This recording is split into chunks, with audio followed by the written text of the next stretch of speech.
Science Director Veloxer stood frozen before the holographic display, her 4 slender arms trembling despite her best efforts to maintain composure. The signal pulsed again, primitive in its encoding but unmistakable in its desperation. "Confirm source coordinates," she ordered, her voice betraying none of the dread pooling in her thorax. Navigation Officer Pelter's membranes fluttered anxiously as he rechecked the readings. "Confirmed, Director. The signal originates from Outpost Serenity in the fringe sectors. It's one of our minor trading stations." The bridge of the Harmonious Discovery hummed with nervous energy as the crew processed this information. Outpost Serenity housed over 300 civilians, scientists, traders, and their families, from various stellar Concord species. "The signal pattern is unusual," communications specialist Shin noted, her crystalline appendages clicking together in concentration. "It's not using standard Concord protocols. It appears to be. Director, I believe it's aimed at a specific recipient." Veloxer approached the communication console, her crest flattening against her skull in the universal Concord expression of concern. "Who would an outpost contact instead of Central Command?" Jin manipulated the controls with practiced precision. The signal's trajectory appeared as a glowing line across the star chart, extending beyond Concord space toward a small, unremarkable yellow star. "No," Veloxer whispered, her secondary eyes widening in horror. "Verify those coordinates immediately." The bridge fell silent as Jin confirmed what they already suspected. The target of the distress call was a small blue-green planet, surrounded by a pulsing red border on their navigational displays, the universal marker for extreme danger. "Earth," Pelter said, his voice barely audible. "They sent the signal to Earth." Security Chief Kravnar, the only predator species aboard, and thus the closest thing they had to an expert on Deathworlders, stepped forward. "Director, we must intercept this signal." "Too late," Jin replied, her crystalline form dimming slightly. "The transmission completed approximately 14 standard cycles ago. If the Earthlings possess even basic deep space listening technology, they've already received it." Veloxer initiated the emergency protocols with a quick gesture. "Set course for Outpost Serenity. Maximum sustainable speed. We need to understand what happened there." As the Harmonious Discovery altered course, the science director retreated to her private chamber to review what little information the Concord had gathered about Earth and its inhabitants. The classified reports made for disturbing reading. Earth. Classification 12 Deathworld. Gravity 1.5 times Concord standard. Atmospheric toxins include corrosive oxygen at lethal concentrations. Temperature variations that would kill most sentient species within hours. Indigenous dominant species displays extreme adaptability, pattern recognition exceeding predictive models, and neural pathways optimized for both cooperation and violence, a combination previously thought evolutionarily impossible. 3 standard cycles later, the Harmonious Discovery arrived at Outpost Serenity. What they found confirmed Veloxer's worst fears. The station's elegant architecture had been defaced with crude, chitinous structures. Scans detected approximately 40 Concord life signs, a fraction of the station's normal population, and over 200 signatures matching known Krizak biological patterns. "The Krizak hive has taken the outpost," Security Chief Kravnar growled, mandibles clicking in agitation. "They're using our people as labor slaves." Before Veloxer could respond, Jin called out from her station. "Director, I've accessed the station's emergency logs." The last entry. The final recording played on the main view screen. A young Melodian researcher, her bioluminescent patches dim with exhaustion, speaking hurriedly into the camera. The hive came without warning. Standard Concord protections were useless against their neural scramblers. "They've taken everyone who survived the initial assault. I've modified our deep space antenna to bypass normal channels. Earth vessels have been spotted at the edges of our sector. They're our only hope. If anyone intercepts this message, beware. I've awakened the Deathworlders." The recording ended. On the bridge of the harmonious discovery, no one spoke. No one needed to. They all understood what had happened. The humans were coming. Unidentified vessel approaching. Pelter announced, his voice tight with stress. Configuration unknown. Not in our database. Velexor straightened her posture, summoning the diplomatic training that had earned her command of the harmonious discovery. Time to intercept. They'll reach the station before we do. Security Chief Kravnar replied, studying the tactical display with professional detachment. Their propulsion system is unusual. I'm detecting minimal radiation signature despite considerable velocity. The crew watched in tense silence as the alien craft maneuvered with unnerving precision toward the captured outpost. Unlike the elegant curves of Concorde vessels or the chitinous spikes of Krizak ships, this craft was all sharp angles and practical design, form purely following function. Magnify, Velexor ordered. The view screen shifted, revealing markings on the vessel's hull. Bold red symbols stood out against the matte white exterior, a cross shape repeated at regular intervals. Most prominent was the designation on the bow, UNS Mercy. Translation Matrix is working on their language now, Jin reported. Preliminary results suggest their ship's name means compassion for the suffering. Kravenar's mandibles clicked skeptically. A Deathworlder trick. They're hiding their true intentions.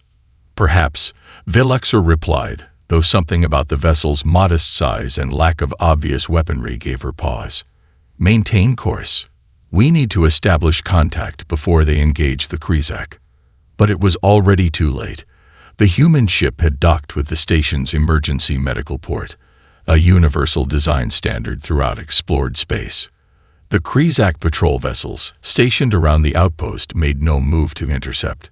They're letting them board, Pelter observed, confusion evident in his harmonics. Why would they allow potential hostiles access? The Krizak don't recognize them as a threat, Velexor realized. They've never encountered humans before. The harmonious discovery sensors focused on the airlock where the human vessel had connected. The entire bridge crew leaned forward as the first images came through. They were bipedal, as intelligence reports had indicated, wearing form-fitting white uniforms marked with the same red cross symbol. Despite the research Velexor had reviewed, she wasn't prepared for the reality of seeing humans in motion. They moved with a predator's fluid economy, every gesture purposeful, eyes constantly scanning their surroundings. Most alarming was their speed. Neural responses far faster than evolution should allow on a cooperative species world. Those are their medical personnel, Kravnar whispered, a new respect in his tone. They move like elite warriors. The humans carried large containers rather than weapons, yet Velexor noted how each one positioned themselves strategically, maintaining sightlines to all approaches. This was not the behavior of creatures unfamiliar with danger. These were beings who expected threats from every direction. We're receiving a transmission, Jin announced suddenly. It's coming from inside the station, and it's using our own communication protocols. The main view screen shifted to show a human female. Her dark hair was pulled back tightly, revealing facial features that even across species barriers read as both alert and somehow reassuring. Unlike many predator species, her eyes faced forward, giving her the focused gaze of a hunter. "This is Captain Sarah Chen of the United Nations ship Mercy," she said, her voice translated by the ship's computers. "We received a distress call from this location. We are a humanitarian vessel responding under Article 7 of the Geneva Conventions. We found injured individuals of multiple species requiring immediate medical attention. Are you in a position to assist?" Velexor found her voice after a moment of stunned silence. "This is Science Director Velexor of the stellar Concorde vessel Harmonious Discovery. Captain Chen, those are our people you found. The station has been captured by a hostile species called the Krizak. You and your crew are in grave danger." The human's expression changed subtly. A narrowing of eyes, a slight tension around the mouth. The translator couldn't capture the meaning of this micro-expression, but Velexor felt a chill nonetheless. I see, Captain Chen replied calmly. Thank you for the information, Director. We'll continue treating the wounded while you approach. Mercy out. As the transmission ended, Kravnar turned to Vilaxer. Director, did she just ignore our warning about the Krizak? No, Vilaxer replied quietly. I believe she understood perfectly. That's what terrifies me. By the time the harmonious Discovery docked with Outpost Serenity, the human medical team had established a makeshift treatment center in what was once the station's central atrium. Vilaxor led a small delegation aboard, including Kravnar for security and Dr. Lena, the ship's xenobiologist. The scene that greeted them defied all expectations. Injured Concord citizens from a dozen different species laid on improvised beds, receiving treatment from the human medics. The most severely wounded were connected to portable devices that blinked and hummed with unfamiliar technology. Their medical equipment is remarkably adaptable, Dr. Lena whispered, adjusting her scanner discreetly. They'd calibrated it for species they couldn't possibly have encountered before. A human male approached them, moving with that same unsettling fluidity that marked his kind. His skin was several shades darker than Captain Chen's, and despite his friendly expression, Vilaxer couldn't help noticing the coiled strength in his frame. Dr. Marcus Rivera, Chief Medical Officer, he introduced himself. You must be from the Harmonious Discovery. Captain Chen mentioned you were on your way. Where are the Krizak? Kravnar demanded, mandibles twitching nervously. Dr. Rivera's expression remained unchanged, but something in his eyes shifted, a predator's focus momentarily visible before being carefully masked. They'd given us access to treat the injured, he replied casually. Apparently they value the potential workforce. They're monitoring us, of course. He nodded subtly toward the upper level, where several insectoid forms observed the proceedings. And they simply allowed you to help our people. Vilaxor couldn't hide her disbelief. We can be very persuasive, Rivera said with a slight smile that revealed teeth evolved for tearing meat. Captain Chen has a gift for diplomacy. As if summoned by her name, Captain Chen appeared from a side corridor, accompanied by a towering Krizak drone. Even standing beside the imposing insectoid, the human female showed no signs of intimidation. If anything, the Krizak seemed to be maintaining a cautious distance. Dr. Lena activated her scanner surreptitiously as the humans went about their work. Her compound eyes widened as the data appeared on her pad. Director, she whispered urgently. These readings, their biology is extraordinary. Muscle density at least triple our strongest species. Their skeletal system incorporates metals we consider toxic, and their neurological responses. They're processing information at speeds that shouldn't be possible for non-hive organisms. Vilaxer watched a human medic lift an injured Palaxian that would require at least 3 Concord citizens to move. The human did it with one fluid motion, careful not to disturb the patient's healing membranes. Why would such physically formidable creatures devote themselves to healing? She wondered aloud. Before anyone could respond, the station shuddered violently. Emergency sirens wailed as the lights flickered and dimmed. Multiple Krizak warships approaching, Kravnar reported, checking his communicator. Our vessel is reporting 5. No, 7 heavy cruisers on intercept vectors. The humans exchanged glances, a silent communication that needed no translation. Captain Chen stepped forward, her earlier diplomatic demeanor replaced by something more primal. I suggest you return to your ship immediately, Director, she said, her voice carrying an authority that belied her species' brief history among the stars. The hive mind has likely decided we represent an unknown variable. You should come with us, Vilaxer urged. The Concord can offer diplomatic protection. Captain Chen shook her head. My patients aren't stable enough to move, and we don't abandon people under our care. She glanced at her medical team, who continued working with remarkable focus despite the escalating situation. It's not in our nature. The station rocked again, more violently this time. The Krizak observers suddenly rushed toward the exits, mandibles clicking in agitation. They're evacuating, Kravnar warned. That's never a good sign.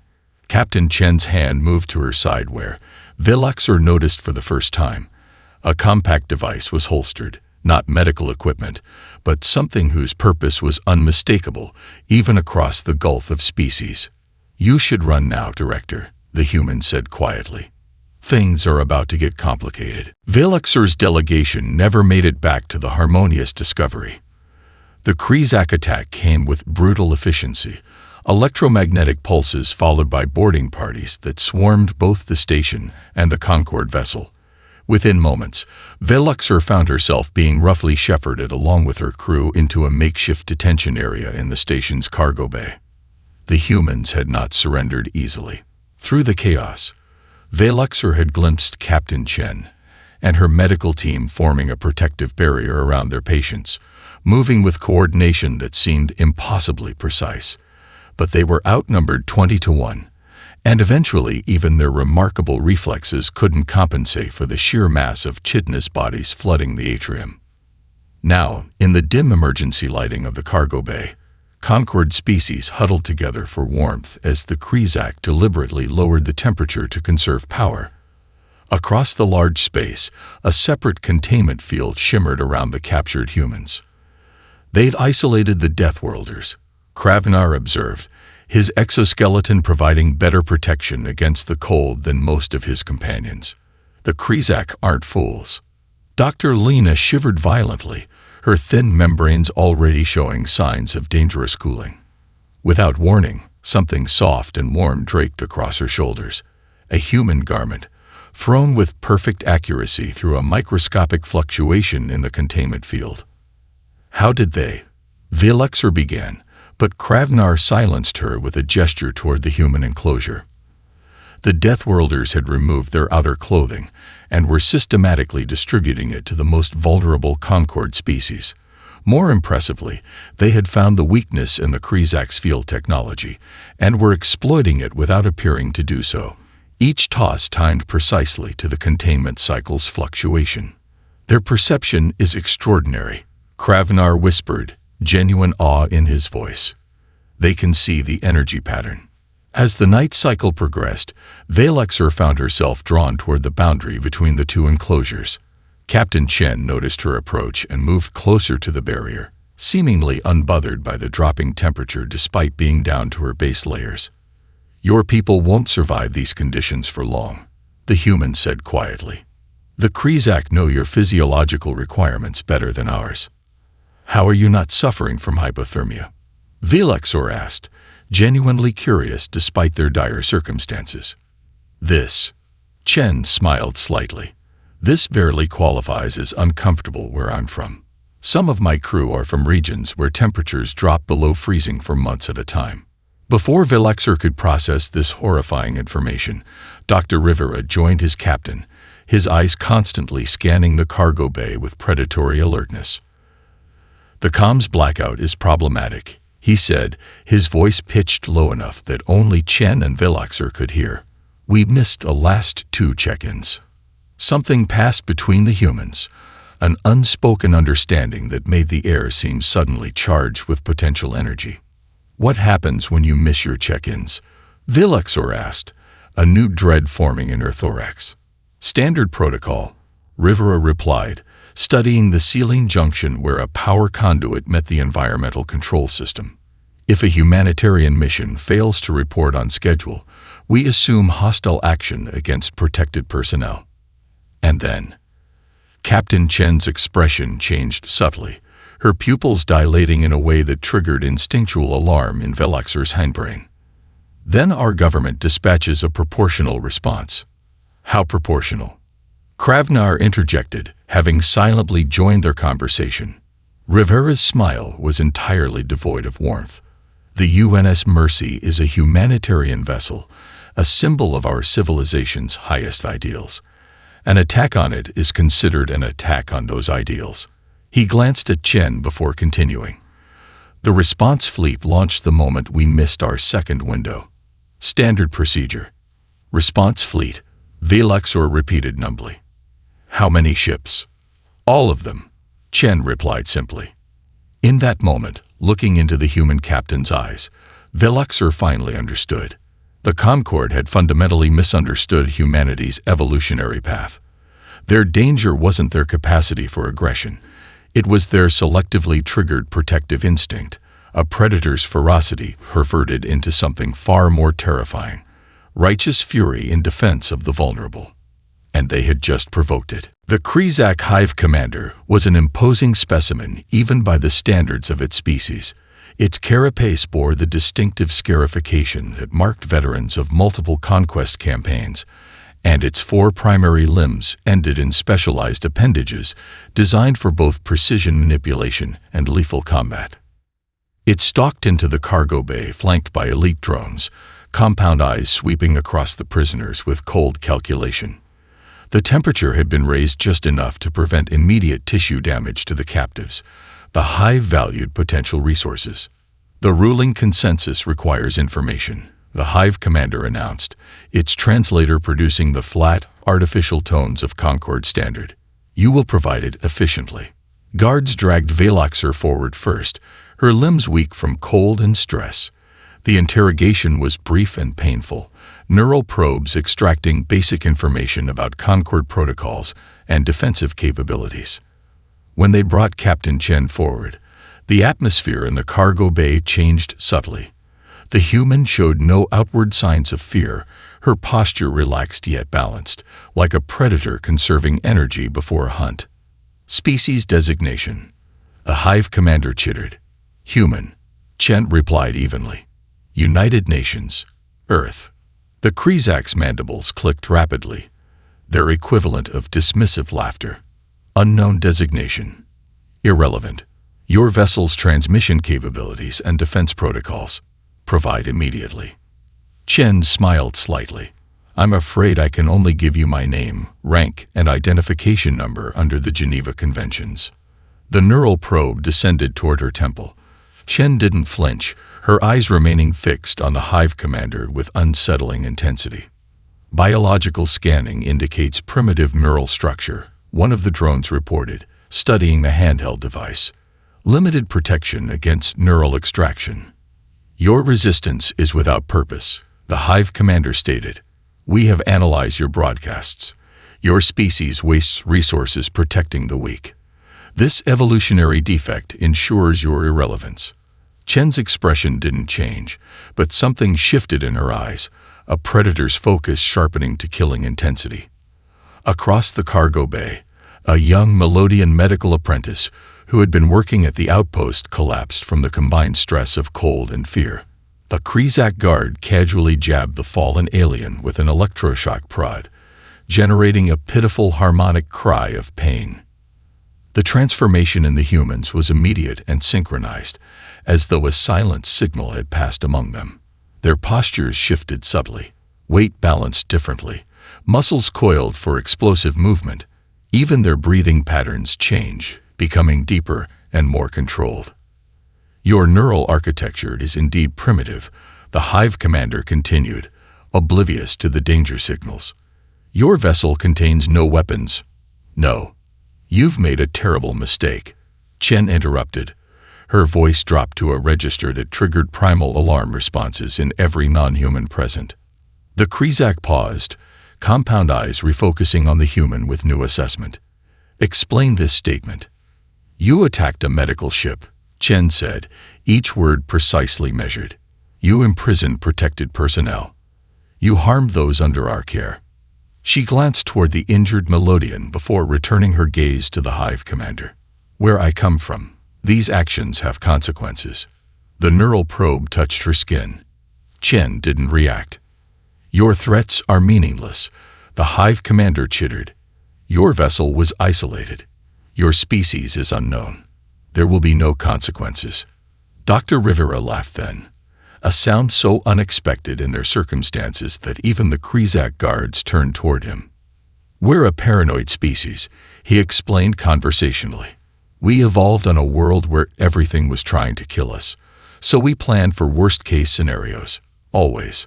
For the first time, uncertainty flickered across the Hive commander's alien features. Explain. The moment our ship missed its second check-in, our government activated the Prometheus Protocol, Chen said. Every combat-ready vessel in Earth's defense fleet launched immediately. They're coming for us. All of them. Far beyond the outpost, across the silent void of space, the first human warship emerged from superluminal transit. Then another, and another. Vessel after vessel, each bearing the scars of a species that had learned warfare by practicing it against themselves for millennia. Earth had awakened. The first indication that something had changed came when the station's lights flickered briefly. The Krezak guards chittered nervously, their antennae twitching in agitation. The Hive commander received an urgent communication that sent it hurrying from the cargo bay, neural probes abandoned. "What's happening?" Velexor asked, turning to Captain Chen, who sat with unnatural stillness against the wall. "First phase of contact," Chen replied, her eyes focused on something distant. "Standard approach protocol." Dr. Rivera checked his wrist device, a simple-looking band that had somehow escaped Krezak confiscation. Electromagnetic pulse.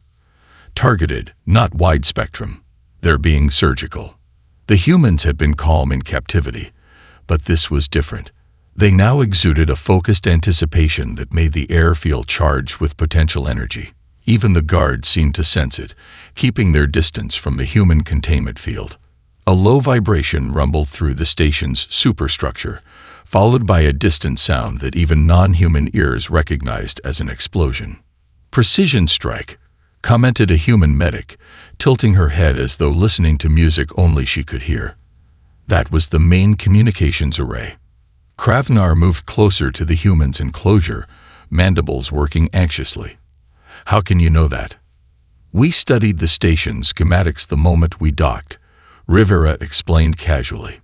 "Standard procedure. Always know your exits." The station shuddered more violently. Emergency sirens wailed before cutting off abruptly.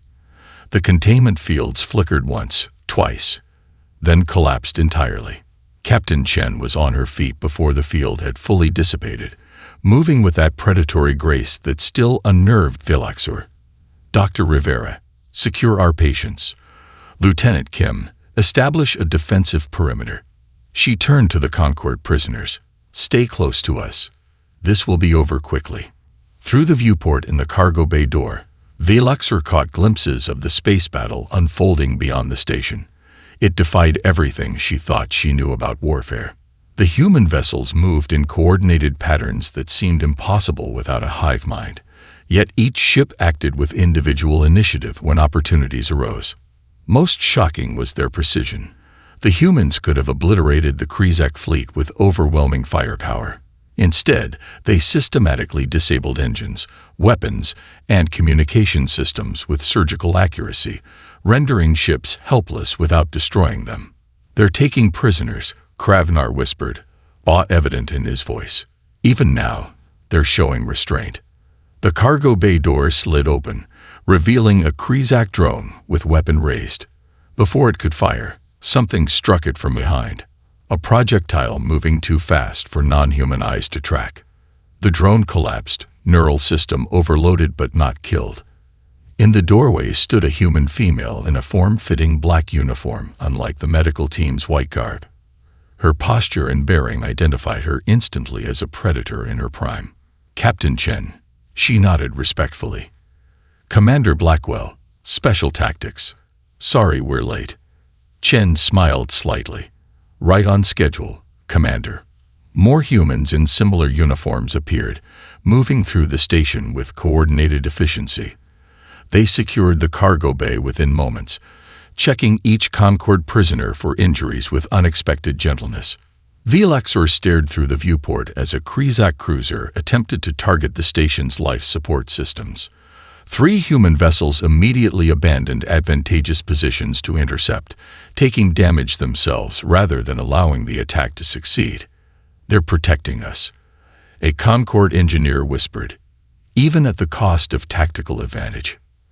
"Of course they are," Dr. Lena replied, her xenobiologist's eyes wide with understanding. "Look at their ship designations." Through the viewport, the name of the nearest human warship was clearly visible. UNS Defender. Commander Blackwell approached Velexer, her movement fluid yet controlled. "Director, we've secured your vessel. Once we've evacuated all non-combatants, you're free to depart." "And the Krizak?"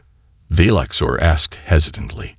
The human's expression remained neutral, but her eyes held that focused intensity that marked her species.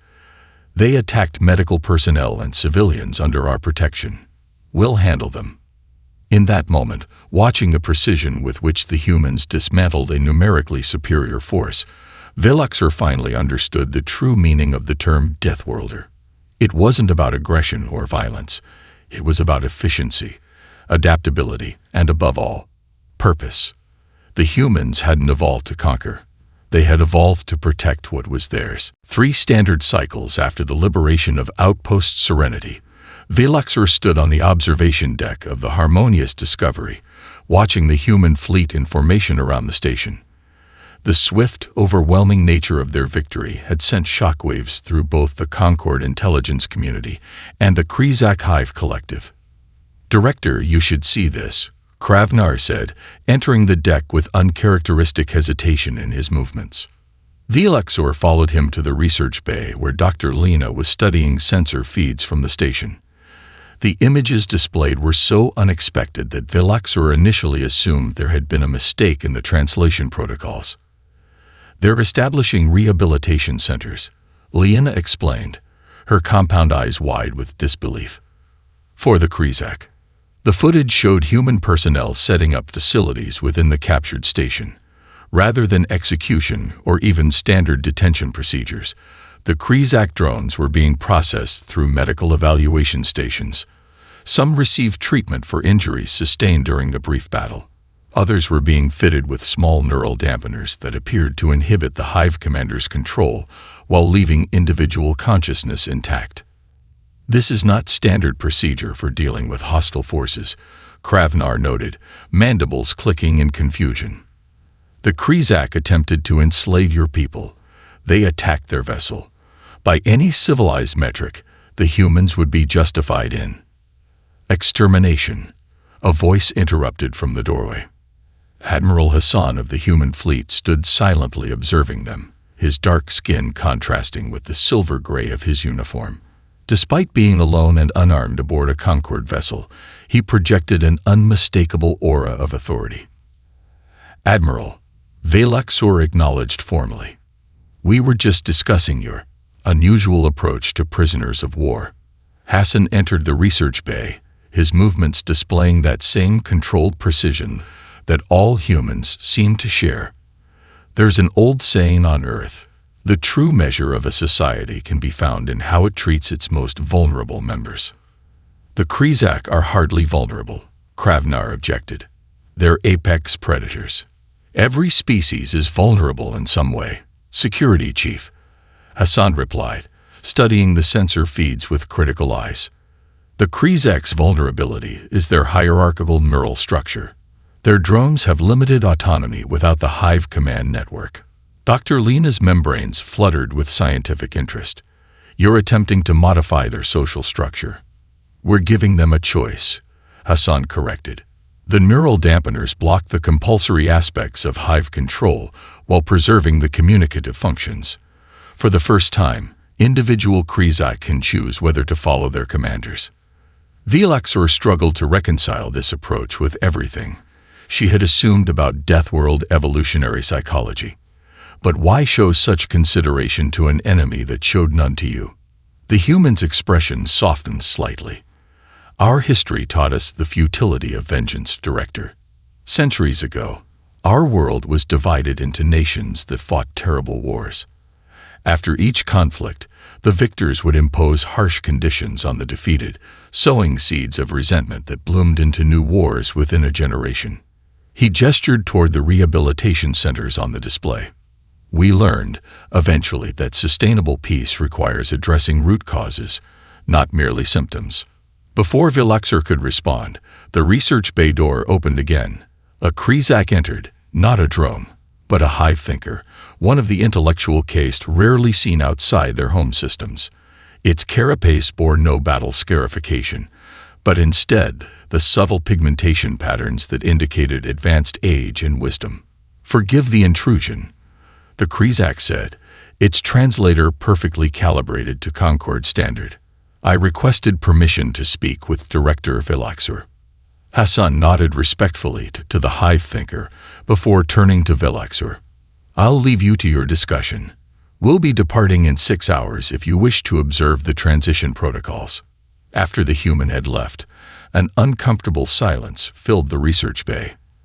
The Krizak hive thinker broke it with a series of rapid mandible clicks that the translator didn't interpret, a sign of cognitive distress. "You misunderstand them," the hive thinker finally said. "As did we, to our great cost." "Explain," Vilaxur requested. "We study human transmissions for cycles before confronting them," the Krizak continued. "We categorize them as predators, yes, but fail to recognize their dual nature. They evolved not just as hunters, but as prey animals. Their pack structures originally formed for mutual protection." The hive thinker moved to the viewport, gazing out at the human fleet with newfound respect. "Their greatest evolutionary adaptation isn't their physical resilience or their neural efficiency. It's their capacity to extend protection beyond their immediate genetic relatives to all they consider worthy of sanctuary." It turned back to the Concord delegation. "We cannot comprehend this. It violates our most basic evolutionary imperatives. And that is why they defeated us so thoroughly." Vilaxur watched as a human medical ship docked with the station, bringing more supplies for both the former captives and their former captors alike. "Not defeat," she corrected quietly. "Transformation." 1 standard year later, Vilaxur stood in the grand chamber of the Stellar Council on Concord Prime.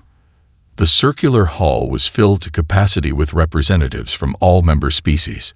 Today's session had drawn unprecedented attendance, and the reason stood at the center of the chamber.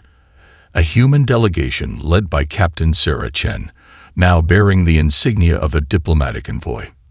"The motion before this council," announced the eldermost speaker, "is to formally recognize Earth and its colonies as an independent associate member of the renamed Stellar Alliance." A ripple of nervous tension passed through the assembly. Many species still regarded humans with instinctive fear. Security footage from Outpost Serenity had spread throughout Concord space, showing humans moving with predatory grace during the liberation. Medical scans of human physiology had become the subject of intense scientific debate and unease. "Director Vilaxur," the speaker continued, "as the official who experienced first contact, you have been granted priority address." Vilaxur moved to the central podium, acutely aware of the historical weight of this moment. "Esteemed representatives," she began, "1 year ago, I would have advised extreme caution regarding humanity's admission to our coalition. Their evolutionary history as apex predators on a Class 12 death world seemed incompatible with our peaceful cooperation. I was wrong." She activated the chamber's holographic display, showing the rebuilt Outpost Serenity. Now a thriving multicultural hub where humans worked alongside both Concord species and, remarkably, reformed Krizak drones who had chosen individual autonomy. "Humanity defies our understanding of evolutionary psychology," Vilaxur continued. "Their physical capabilities evolved for survival in hostile environments, yes, but their social structures evolved to protect their vulnerable. They extended this protection first to others of their kind, then to animals they domesticated, and now to any species they encounter who requests their aid." The display shifted to show human ships responding to a natural disaster on Palex Prime, a volcanic eruption that would have devastated the local population. The humans had been the first responders, working tirelessly in toxic atmospheric conditions that would kill most species but merely inconvenienced them. "I have reviewed the historical records Earth has shared with us," Vilaxur said.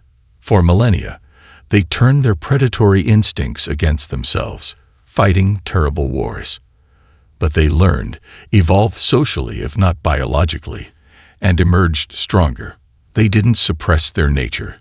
They channeled it into protection rather than domination. From her position near the central dais, Captain Chen watched the proceedings with that characteristic human stillness that still unnerved many council members. Yet there was something undeniably compelling about their presence, a sense of potential energy carefully contained, not out of threat, but from respect. The vote was not unanimous, but the majority was substantial enough. Earth was formally welcomed into the Stellar Alliance, with special designation as a rapid response force for emergencies throughout known space. After the ceremony, Chen approached Velaxor in the antechamber. The human extended her hand in their traditional greeting gesture, a custom Velaxor had studied and now participated in without hesitation. A historic day, Chen remarked, her predator's eyes somehow conveying warmth. Indeed, Velaxor agreed, though I suspect some council members still fear you. Chen smiled slightly. Fear is a rational response to the unknown. It keeps species alive. What matters is what we do with that fear. Their conversation was interrupted by an urgent communication. A mining colony in the Outer Reach had experienced a catastrophic containment failure. Thousands were in danger. How quickly can your ships respond? Velaxor asked, already calculating the vast distance involved. Chen's posture shifted subtly, that instant transition to alertness that characterized her species. The Alliance Vessel Protector is ready for immediate departure. We've been standing by for just such an emergency. Velaxor noticed something unexpected as the human command team hurried toward their transport. Among them were several Krizak, their carapaces now bearing the same insignia as the human crew. Former enemies working together, she observed to Dr. Lena, who had joined her. The humans call it redemption, the xenobiologist replied. Another concept we're still trying to fully understand. As the Alliance ship Protector broke orbit, its engines flaring against the darkness of space, Velaxor reflected on the strange signal that had started it all. A desperate plea for help that had awakened something unexpected in the dark. Not conquerors, but protectors. The Deathworlders had come, and they had brought hope.